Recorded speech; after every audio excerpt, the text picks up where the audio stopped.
Extreme. Six Flags Magic Mountain's Fright Fest is going extreme, with more haunts than ever before, featuring a record combined total of 20 haunted houses and scare zones. It's time to shed some light on California's largest Halloween event. Please, welcome to the stage, Six Flags Magic Mountain Entertainment and Events Manager and your moderator, Michael Ostrom.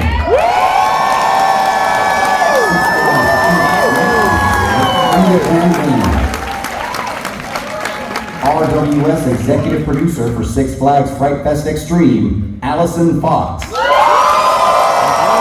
RWS Executive Vice President of Production, Danielle Kramer.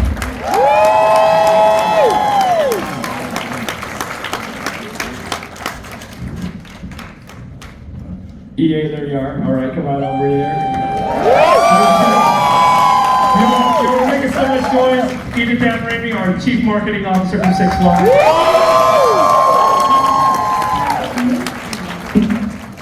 What's up, everybody? Y'all ready for Fright Fest Extreme or what? Man, it's exciting to be up here again. I'm a little less nervous this time, so hopefully it's not as stunted and ridiculous as it was last year, but we'll see how it goes. We're optimistic. Oh, great, thank you. I appreciate the vote of confidence. So we'll get into we'll just jump right into it here. So I'm gonna kind of switch over and guide this presentation if this thing will work. Okay, hold on a minute. There we go. Hey, look, it's us. Oh my God, yeah! All right, so EA, we're gonna start with you a little bit. Just want to have you talk a little bit about, you've been a leader in the transition from Fright Fest to Fright Fest Extreme and taking on the role of the Chief Fright Officer for the Six Flags Corporation most recently. So why don't you tell us a little bit about what this transition means to you and our business? Yeah, could you guys tell from the video? It's huge. We're so excited. Just because we were known as the Halloween people, you could come visit us at Fright Fest, but this is taking it to the next level. It is huge. It is a transformation of Magic Mountain with all this new VIP coming in, all these mazes inspired, all these places to visit the park, food that's inspired by Halloween. It's just gonna be like no other time to ever visit our parks, and it's spreading out through all Six Flags. So if some of you are not from California, this is going everywhere. It's going viral through our parks, and we're very excited about it.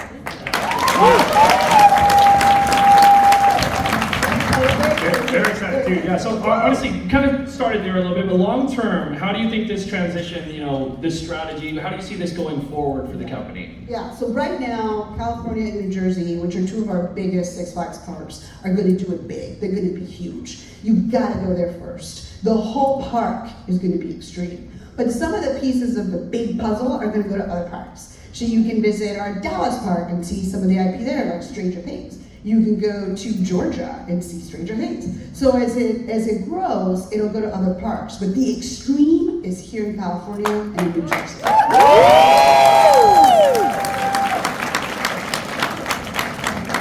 Danielle and Allison, RWS, we partnered with y'all last year to do the Conjuring, which is a huge hit for us, and we love that maze. So just, how did you all come into the mix this year with Fright Fest Extreme? Well, I think, how many of you saw The Conjuring last year? It was a huge success for us, and I think EA, Jeff, and I realized how much of a success it was, and we thought, why not add more IPs to make it even bigger and even better? So EA and I had a lot of conversation about what IPs to bring to the table, how many we would need to make an impact in the industry. I think we did a pretty good job of the IPs we chose, right? I think so.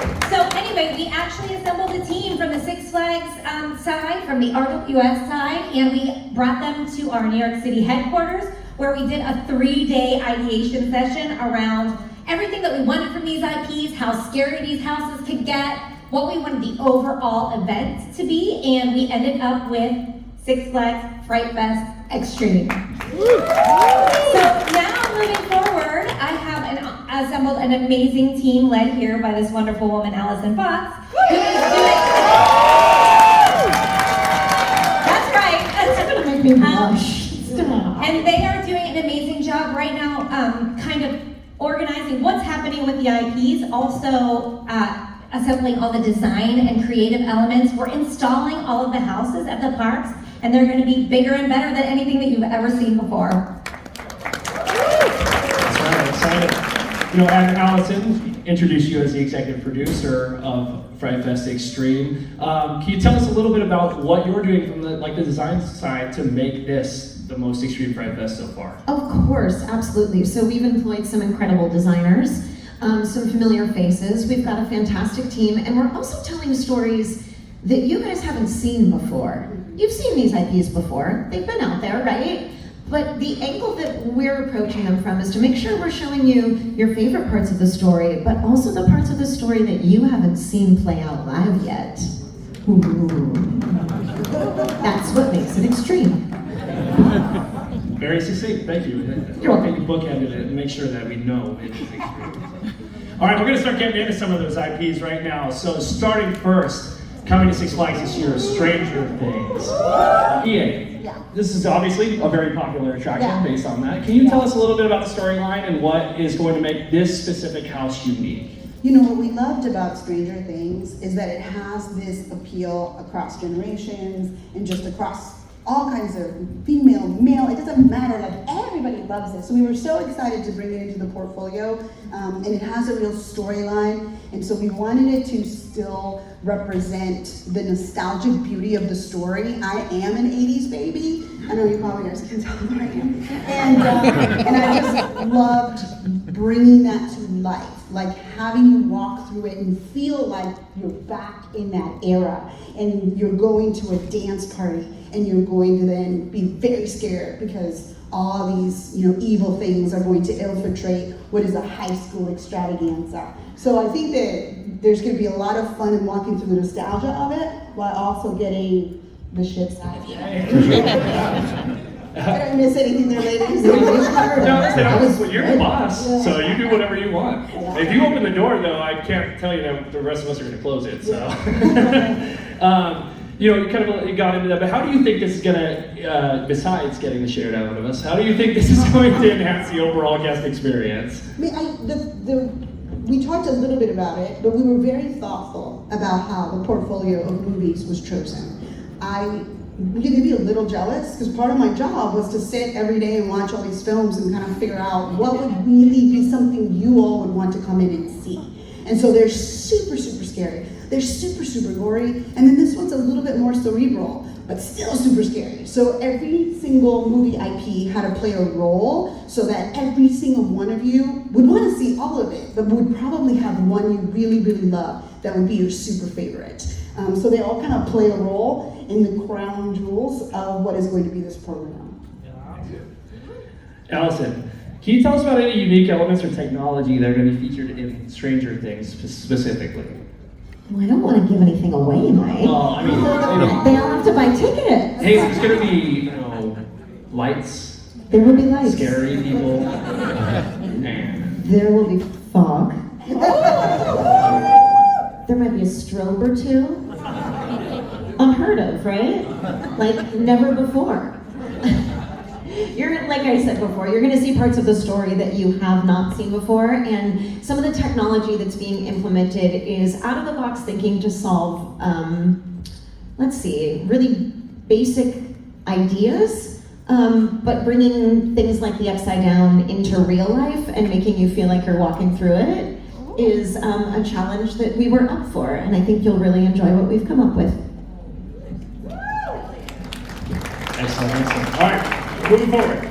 We're going to talk a little bit about Army of the Dead. Danielle and Allison, if you could just share with us some of your thoughts about the theme of Sure, I'll start. And I think that the real theme behind Army of the Dead started with that 3-day brainstorm session that we had in New York. It was important to us that we were utilizing the park as it already existed. And one of the mazes that already exists at Magic Mountain that is very well known is the Aftermath maze. And that is the location that we chose that we thought would be perfect for Army of the Dead. We're Army of the Dead. We are very excited about the Netflix partnership, and we want to make sure Army of the Dead is highlighted in the exact correct way. So the re-theming of the Aftermath is really what inspired the creative behind Army of the Dead. It is. It's an exceptional outdoor space, and if you've seen the movie Army of the Dead, a lot of it takes place outside in a post-apocalyptic environment, right? So we already have that environment, and it was beautiful, and all we have to do is add to it and create some really terrifying zombies that have actually never really been seen anywhere before. Did you know that, Mike? No, I didn't. Very impressive. I'm here to learn it just like everybody else. I'm so excited for this event. No, it's going to be fantastic. We're so excited, like y'all said, to be working with Netflix on this. It's just going to be a very unique thing to bring the Vegas hellscape to life. It's not your parents' zombie apocalypse. Yeah. All right, we're going to talk a little bit more about the Conjuring Universe returning in a way this year. But why don't you all tell us a little bit about how things are going to be different in the Conjuring Universe this year? Sure. So I'm proud to say that last year, RWS and Six Flags were the first people to be able to bring the Conjuring Universe to life in one of our haunts at Magic Mountain. And like you said, a lot of you saw that already. And the success was unparalleled. However, because it was the first time that it's been presented anywhere, we had a ton of learnings, both on the creative side and also from your feedback. So what we've done this year is take all of that feedback and brainstorm ways to keep the core of The Conjuring, but make it bigger and better. And by making it bigger and better, we've added the entire universe. So we're talking all 9 films, folks. All of the nuns, that's right, all of the Annabelles, and it's incredible. It's the greatest mashup of all time. Lots of very spooky spectrals for you to see in there. It's super exciting. I love that you called it the ultimate mashup. I think that's it. That's the best way to describe that house. It just has a little bit of everything and takes it scary to the next level. Yeah. And I'll also add that I think, to EA's point earlier, there's something for everybody. And this is definitely the maze that is a little bit more psychological thriller that's gonna kind of get you in your mind, not necessarily in the gore. Yes. Perfect. You kind of answered my question, EA, that I had for you. Yeah. Thinking ahead, it was what efforts have y'all made to ensure that this is going to be scary and immersive and really drive that home with The Conjuring? I would say that of all the things that we worked on the most, it was this idea of just scaring you to the point of no return. It really needed to feel like you started at the beginning, you finished. There was a story that was told to you, and you were just left in a ball of like scary madness right after. We spent a lot of time talking about all of them like that, and especially this one, because to Danielle's point, it's very cerebral and it's very psychological thriller, but it's still going to be super scary. Perfect. It terrifies me, just for the record. Yeah. I don't know about you guys. Oh, that nun lady. Oh, Yeah. first. Phallic. We had to bring Annabelle with us, for the show floor, and just her sitting in my office is very. Do you find any notes around your office? Yeah, there's a lot of A weird red stuff crayon? happening. It's not good. All right, hey, we're going to move forward, talk a little bit about Saw 20th anniversary. Jesus. Where do you get there? God. Just walk right by, be scared. It's terrifying. So this is our third time having Saw, if you count Screen Break last year. It's the third presentation of Saw. But we did upgrade it last year, and we've worked with Lionsgate closely this year to do some more. So EA, can you talk a little bit about what people can expect to see different in Saw this year? What I loved about this one is if the previous one was a mashup, this one's a retrospective. I mean, to say that this franchise has been around for 20 years is amazing. It's impressive. Everybody knows Saw when it comes to the Halloween world and when it comes to the scary world of mazes. So for it to encompass the history of Saw, that's what you can expect, and it's going to be so exciting, because if you do love Saw, it's just going to take you back and back and back and then forward, because God knows it'll continue to live, moving forward, and this just will inspire you. Continue to love Saw, past and future. How do you think they're going to react to it? Oh, I think they're gonna love it. It's gonna be awesome. Which one of you guys like Saw?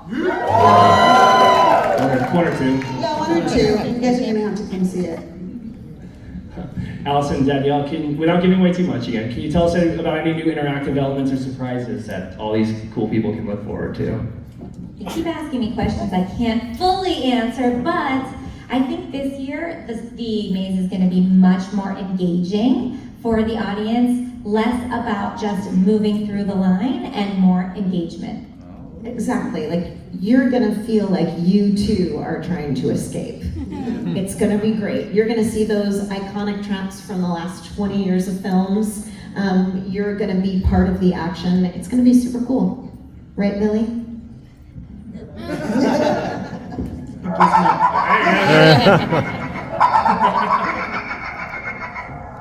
Okay, moving forward, we're talking about. Relax over there, Billy. All right, we're talking about some of the things that are coming back this year. So I'm happy to announce that Willoughby's Resurrected, Condamned, Forever Damned version is coming back this year. Truth or Dare, Vault 666, and Sewer of Souls, all returning, all with minor enhancements as well as part of the boost of Extreme to the Extreme level of Fright Fest. So expect to see a couple of new little things in each one of these houses. That was really important to us, right? It's Extreme, and you're bringing in this new VIP, but there's some great equity inside the park. There's things that you guys were already coming to visit that we wanted to make sure just looked that much more amazing this year because we're taking it to the next level. Absolutely, absolutely. We're very proud of those mazes. A lot of them developed in-house by our amazing creative team, and we're happy to continue to offer those and really keep enhancing them as we go forward. So. Returning this year also are 5 scare zones, City Under Siege, Exile Hill, the Deadzone, CarnivHELL, and Devil's Triangle, all again with minor upgrades and things that we've added. We always kind of mix up our scare zones a little bit with new talent, new lighting effects, all kinds of things. So expect to see plenty of new things coming, including obviously our very popular and exciting slider show returning to City Under Siege this year. Team is hard at work on that already, led by our creative director Mark Wing and our amazing slider staff.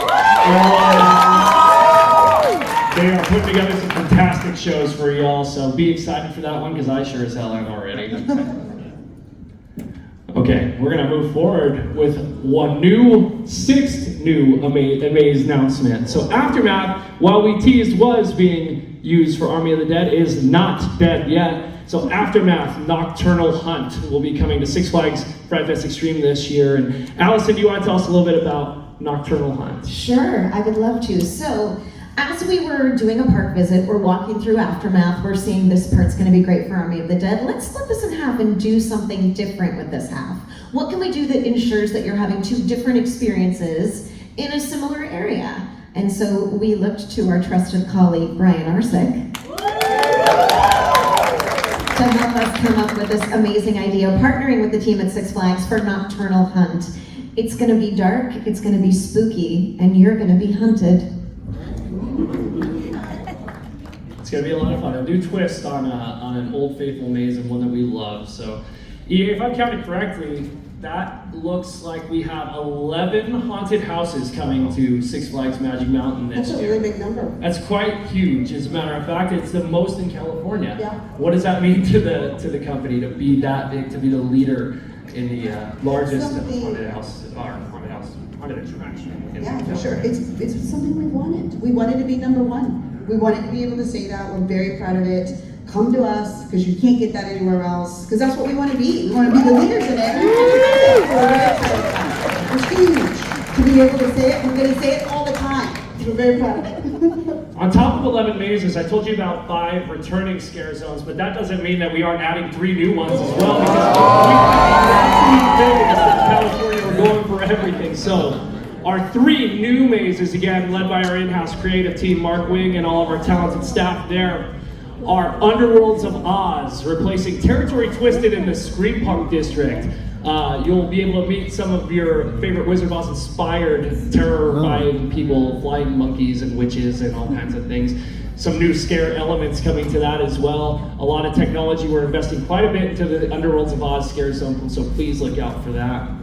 Some of you people with a keen eye at our booth might have already seen some characters walking around from our new maze going into the Whistle Stop Pistachio Park area of the park, Plaza de la Muerte. So based on Dia de los Muertos, we're bringing you a whole, that whole world with some of the most amazing makeup design from Scott Ramp and the Scream team. and our very talented makeup artist here. Shout out to Cody who did the makeup for the character at the booth right now. Go take a look at that. It's fantastic. It's just going to be a fantastic, beautiful scare zone. And then coming to the Baja Ridge area of the park, Grimmlore Ridge, kind of a bringing back a little bit of an old theme that we used to have at the park called Raven Stitch, a pack of murderous crows taking over the Baja Ridge area with a whole bunch of new effects and everything too. So another extremely detailed makeup design and something that we're really looking forward to having you all come and see. So the whole park is going to be filled. You got nowhere to hide, scare zones everywhere, mazes everywhere. It's going to be incredible. We are truly the biggest, largest haunted attraction in California.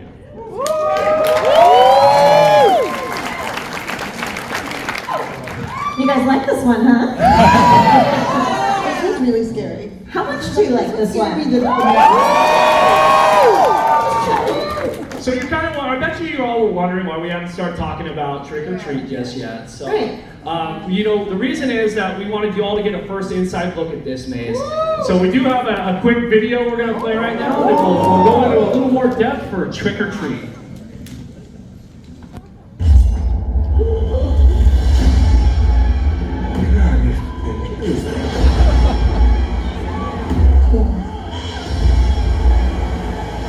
It's my first time, so just bear with me.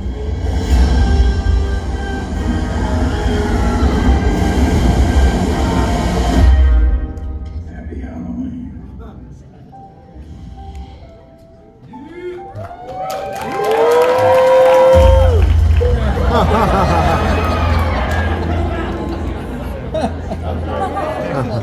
All right, I got a quick question for a member of the audience here. So, can anyone run this area, or anywhere? Can anyone tell me what Sam's 7 rules of Halloween are? We gotta have someone here, right? Oh, Sam? Sam, what are they? Don't blow out jack-o'-lanterns. Always pass out candy.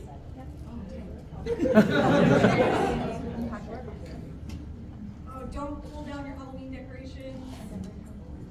Always wear a costume. 2 more. Check your candy. You know what? Don't disrespect the Dad, there you go. I'm missing one. Oh, you know what? That's good enough. We got a special prize for you at the end of that.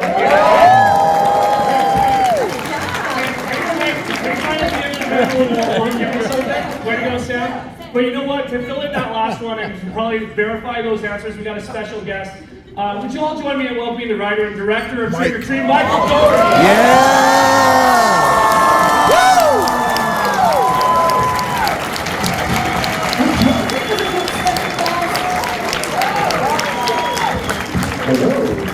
What's up, Mike? How you doing? I've never seen so many black t-shirts in one place. I feel so at home.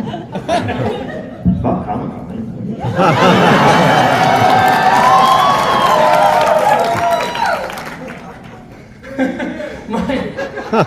Mike, it's a pleasure to have you out here, man. This is going to be great. We're so excited to talk to you through this with you. And obviously, you got a big fan base here. We got quite a loud response for Trick or Treat. Sam's here. Say hi, Sam. Oh, what's up, dude? So, Mike, what inspired you to partner with RWS and Six Flags to bring this story to life here at our park? Oh, God. I mean, in case you guys can't tell, I love Halloween. But part of that love for Halloween, I mean, when I was a little kid, I started creating Halloween haunts in my basement right around this time of year. I mean, doing a home haunt or a front yard haunt was always a huge thrill for me. Still is. I still get friends together every Halloween and terrify trick-or-treaters. And so the idea of doing a maze with you guys, I mean, I could not pass up that opportunity, especially because I went to work the maze for a night or two. I mean, it's just a specific thrill scaring people, whether it's through a horror film or a Halloween maze. There's just nothing like it for me. It's a rush. Yeah, when we all met together and started this process, we talked about, kind of a few key concepts and make this specific one unique to some things that haven't been done in the past. Allison, Mike, Danielle, can you all talk about some of those things that we're doing, differently with Trick or Treat at Six Flags? I mean, I'd love to start, and then if you want to chime in. Go for it. Okay. We're doing, when we first met, right, we discussed the linear storyline of Trick or Treat. And Michael was so awesome in saying, you guys don't have to follow that. Let's explore the Trick or Treat verse. Let's go all the way back to the graphic novel, y'all. Let's show you some things, like I said, that you haven't seen before. So in this experience, you're gonna get an opportunity to explore environments that you've never seen before, and that Sam inhabits in a new and exciting way. Did I cover it? Yeah, that helps. Okay. Yeah. No, basically, I don't know how many of you guys are aware, but there are several graphic novels and comic books that expand the lore. And I said, there are a lot of cool environments. So for example, there's one book called Days of the Dead that shows Sam and the holiday and how it's celebrated over the years. So it goes back to ancient Ireland, it's like 1950s LA. There's a story that takes place in the Old West, which you wouldn't expect Sam to be a part of, but he's there. So I told them just run wild with it, grab characters and scenarios and environments from those other stories, and they did, and it's turning out wonderfully.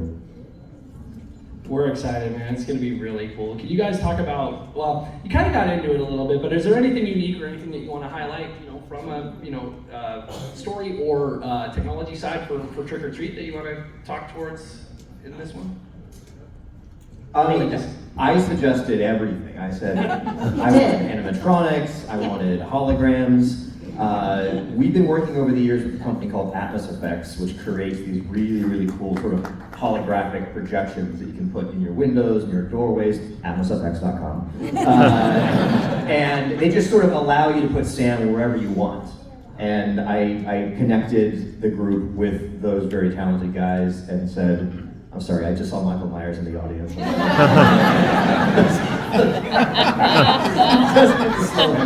amazing. Anyway, so I also suggested connecting with Trick or Treat Studios and some of our amazing partners who created really cool costumes and props and merchandise. So it's like a big Trick or Treat family reunion, and they're all congregating in our maze. Of all the different movies that we looked at, on the list, this one got the most excited response from our entertainment teams and our presidents who run the parks. They just couldn't believe we were going to be able to partner with you. And I think there's a little bit of a psychology in it, right? Because it's about a kid, and you bring kids to Six Flags, and how disturbing that it all comes together like this, and you've got this kind of kid causing all this trouble. And so they were really excited about this above all the rest. Because it felt very special, and it just felt like it was the perfect fit for a place that's about thrill rides and thrilling you, and this would do the same. So we're very excited about it. I mean, it's combining my love. I love Halloween, I love theme parks, I love roller coasters. I mean, that clip you saw at the end of Sam on the roller coaster was a specific request from me. And we went out to Six Flags, Fiesta, Texas, 2 weeks ago to shoot that.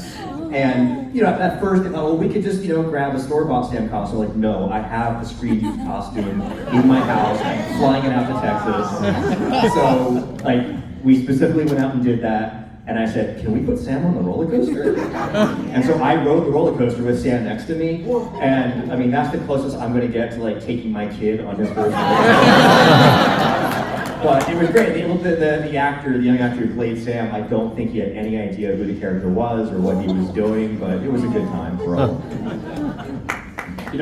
Your passion for the industry, for everything is, it's electric. It's like all of us, working in the industry here. We have that same level, and so it's been so cool to see your passion for this project and bringing out Sam and everything to film that. So, would you guys like to talk a little bit about how Mike's passion has influenced y'all in the creative process? Oh, absolutely. You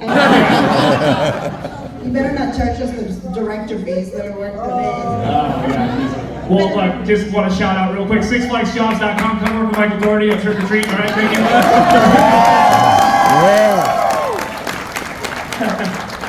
A truly unique experience that would be. I have a feeling, anyway. It's I gonna mean, be great. I scare people like my friends or complete strangers just for fun. So FYI, like right now, a friend of mine's watching my dogs back at my house. And what he doesn't know is that I've rigged one of the speakers upstairs to play creepy noises for like the next hour. But this is all happening in the background. I don't have to do anything. I just programmed it to happen. So I expect to get a text message by the time this panel's over. We're in connection with our tech team a little bit later. We can get some ideas out of that head, dude. We need some more. We're gonna get some more stuff going in the park because we need some of that scary stuff. And definitely in my office. I think we could use that. Alicia would probably love that. Or Alicia, I'll scare you with some weird sound effects coming up. EA, can you talk a little bit more about just like how like Mike's open-mindedness to do all this and how that has just assisted bringing all this stuff to life from the high level that you guys have been doing. Well, I will tell you, because I'm the corporate lady, that it's not always easy to work with people who have a vision and they want the vision set a certain way, and you're trying to kind of go fast and make it happen. And I think from everything that I've heard about this partnership, it's just been free-flowing, it's been very open, and very collaborative. And that's the best type of partnership when we're creating something like this. We have gone really fast. We have been, obviously with the Halloween people, you can come see us for Fright Fest, there's a lot of exciting things going on, but this idea of taking to the extreme is something we just literally thought about in the last year, because we just want to continue to make Six Flags as amazing as possible. So we went super fast. So not only is it great to work with people who have a vision, they know how it works, and they infuse it into everything we do, but then they're able to work quickly. That's very important to us, because we wanted to be ready to go live, by the time Halloween hit. So this has been done in less than 12 months, which is a true testament to RWS, because they showed up and said, you want to do it that fast? We'll do it that fast. And so that collaboration with people who are willing and have an openness and have thoughts, make it that much better. And that's been what Richard's been about. Michael, were there any specific scenes or moments that you were essential to you for this attraction? What I really love about the collaboration, and whether it was with you guys or other partners, is for me, like Trick or Treat has become this amazing like community art mural where people who are very passionate about the title and passionate about Sam come to me with ideas about how they would want to expand the folklore and the legend, through Halloween mazes, graphic novels, whatever. And it's become like the ultimate year-round Halloween party for me. So working with other talented creatives who present these just fun, unique ways to sort of celebrate the character and the title. I don't really have to do that much work. Other than saying add more blood here. It's like everyone just does such a bang-up job because they bring so much passion to it. It's such a great film. Like, this is Halloween comfort food, right? Like, this is like start the season kickoff, like here it is, and you just keep watching it and watching it and watching it. It's one of my favorites. It lends itself so well to translating it into real life. It really does. Absolutely. With this, we're adding a couple of things that have never been seen before in real life. The cornfield and Sam's lair. Can you guys, just talk about bringing these to life for the first time? Sure. Sorry. We can. All of you, please. There's Sam's Open-ended lair. question. What do you guys imagine Sam lives inside of? Because to us, he lived inside a giant pumpkin. With sticky floors and candy and things strewn about where he just plans his mischief and how he's going to come out and find you if you break one of his 7 rules. You get to see that. You get to walk through it. You get to live in it. And you get to maybe get, scared by Sam inside it too. That's pretty cool. And I love this design when they showed it to me because, we haven't seen this in the film. But, I just suggested, well, I think his room or his lair would actually look a little bit more like an unruly teenager's. So not only is it sort of just creepy, but there's a fun aspect to it too. So it's not in this particular piece of art yet, but I feel like there would just be centuries of souvenirs from Halloween's past that Sam has gathered. So whether it's, old candy wrappers, bits and pieces of costumes, or pieces of his victims, who knows, but he has like amassed a collection. Horror movie posters. I think I said like there would be like TVs with a VHS. You did. You mentioned a VHS specifically. You know, he loves fun, he loves mischief. It's not just all about the spooky and the creepy. Yeah, it's And for us, it was really important to get as many people through as possible. We didn't have a lot of mandates and directive other than make it amazing, have the IP come to life. But we also needed as many of you going through it as possible. So there was a lot of thought spent behind how does it flow and how do people kind of get to experience it as they go, but still have as many people as possible go through. That's very important to us. And that was something we thought about for all of the different mazes because everybody has to be able to enjoy it. And last year we had 2-hour waits for the Conjuring. So we thought a lot about how are they designed in a way that still feel like you're kind of lost in it, but still flow through it so everybody gets to see it. And that was important to us too. My favorite question was, how do you think the maze should smell? Yes. Right? Because I guess sense or the olfactory experience is like a new layer in mazes, and I thought, well, it's chocolate and candy and pumpkin scented candles and whatnot. Anything just to heighten the vibe. Yeah. Is it so real for you that it's like it comes to life like that? Yeah. It should smell like you're sticking your head in a candy bag at home.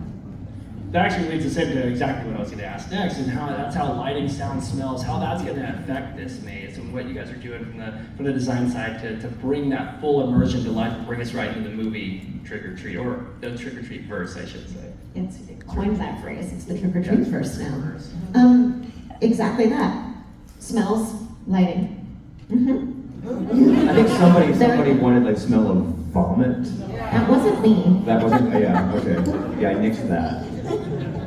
But we talked a lot about it having to have smell and feel tactile and feel like all of your senses were going to be engaged in this house and in all the mazes because that's all part of it. It has to be really immersive or else it will feel like a true thrill ride. And so I'm not surprised you all talked about vomit and pumpkin for this one, but smells was a big topic of conversation for many months because we wanted to make sure that it just, you could, even if it was dark, you can kind of figure out where you are and where you should be. That was very important. It's all part of it. Again, with the smells, sorry, Mom, I know that high school room. I'm just going back, and you totally described my childhood here. Again, it's just terrible. Girl, I apologize. Mike, what kind of experience do you hope the guests will leave with when they come through this attraction? Oh gosh. For me, I think it should be a complex series of emotions that match the feeling you have on Halloween night when you watch the movie. What I love about Halloween as a holiday, and I hope the movie captured it for you guys, is that it's a mix of laughter and screams, fun and fright. Halloween isn't just about brutality and straight horror. I'm sorry, Michael Myers is freaking me out. It's the best. But it's a study in contrasts, and that's what I hope you get when you go through the maze and when you exit it, is that you had a great time being scared. When you're designing these, it's almost like a psychological experiment, right? You're trying to see how far you can push people one direction without pushing them so far that they're not enjoying themselves. So there's so much like the smells and bass thumpers and things that are going into making and affecting your experience. Wait, what's a bass thumper? I can't tell you, you have to find out. When you work the maze. It sounds dirty. It's not. I don't think. Kidding. Things like, it affects your stomach. It shakes your core as you're walking through the maze, but you don't even hear the sound because it's coming at such a different decibel that you don't understand why you're feeling uncomfortable, but it's making you uncomfortable. Will it make people puke? No. All right. I told you, no vomit smells. I'm in this. We're not done yet. We could add that. We could make that happen. It's too late.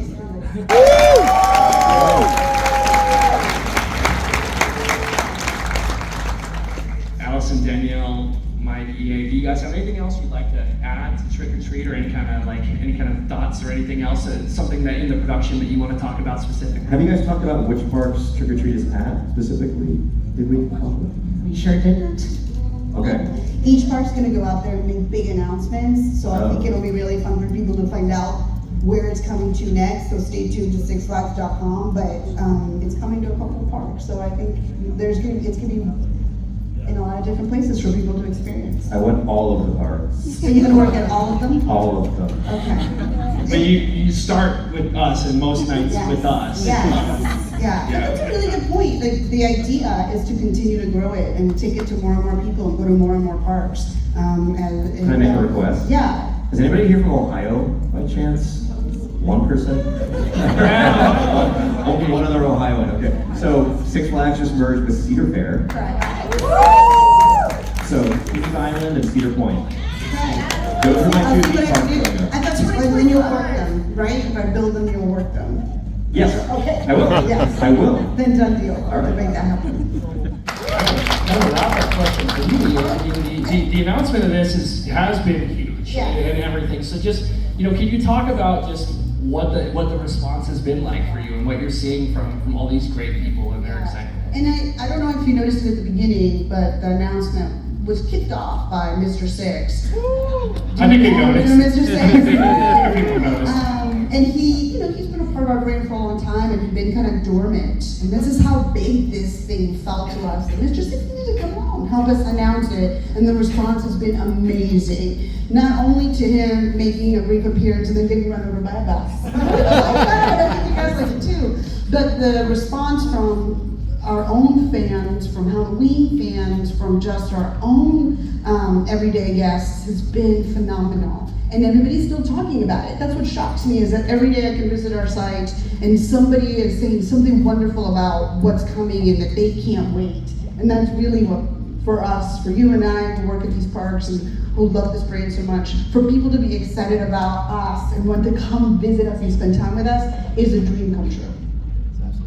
That's it. That's the best way to describe it. I think all five of us would agree that this is kind of a dream come true, standing here and talking to all of you about something that we're passionate about and seeing you guys being so excited to come see it. So make sure you do Six Flags Fright Fest Extreme this fall. Buy tickets, SixFlags.com/Magic Mountain. SixFlagsJobs.com to come work with one and only Michael Garney. Well, thank you all. Let's hear 2024 Fright Fest Extreme.